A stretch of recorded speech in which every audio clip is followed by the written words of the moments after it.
Parashat Emor opens with a passage describing limitations. There are limits placed on individuals whom a Kohen, a priest, may mourn or marry, and sacrificial service in the Mishkan is limited to those who are able-bodied.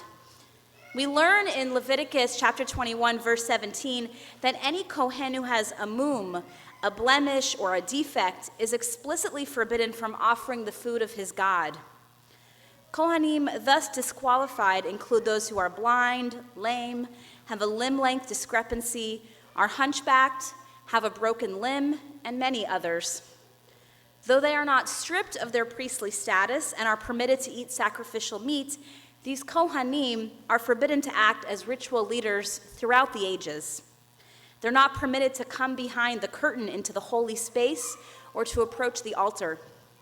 They mustn't profane these places which God has sanctified. As the 13th century French commentator Ghizkuni explains, such priests may not perform service in the temple. Seeing that they represent the whole Jewish community, it would not seem appropriate that this community dispatches blemished people as their representatives at the court of the King of Kings. Rabbi Lauren Tuckman, a conservative rabbi who is blind and spoke at Bethel a few years ago, some of you may remember, notes how deeply problematic and profoundly painful this biblical passage is. She writes that when reading this section, we might find some comfort by reminding ourselves that disabled individuals are no longer barred from ritual or communal leadership, and that our society is regularly becoming more accessible. But she challenges us to look around and note how many disabled people we actually see in positions of leadership.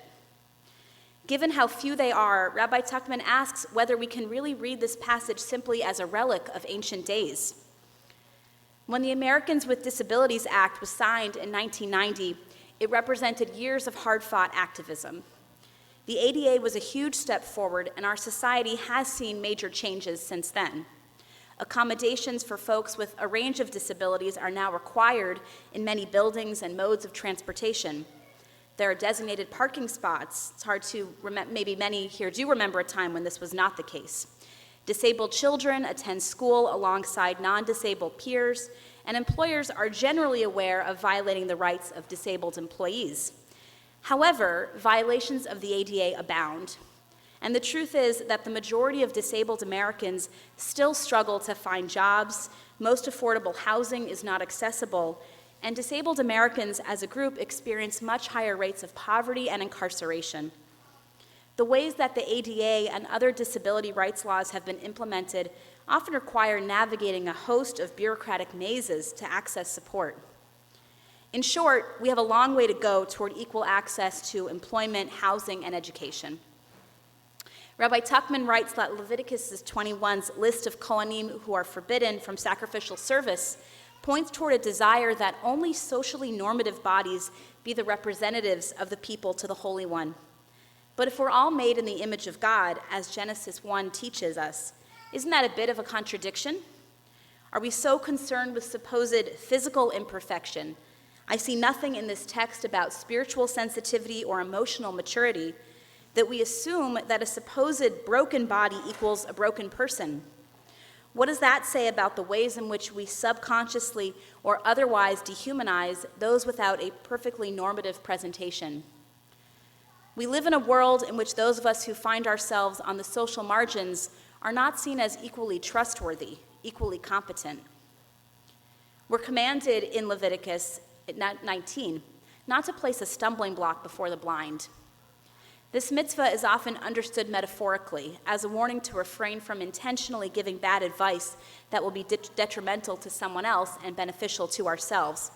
But we can understand this mitzvah literally as well, as a warning not to set up barriers that will hinder another person's progress. Deeply ingrained prejudices raise barriers that keep those on the margins from being part of community and stepping forward to lead. And for those who have less visible disabilities, such as mental illness or learning challenges, these barriers keep those who hold leadership positions from openly sharing an essential aspect of themselves. As Rabbi Tuckman writes, when we privilege supposed physical perfection, a deeply problematic term, one which disability rights activists and others have problematized and deconstructed, we send a painful message about the value of those who can't meet that impossible standard. May we as a community and society continue the work of lowering the barriers that exclude so many.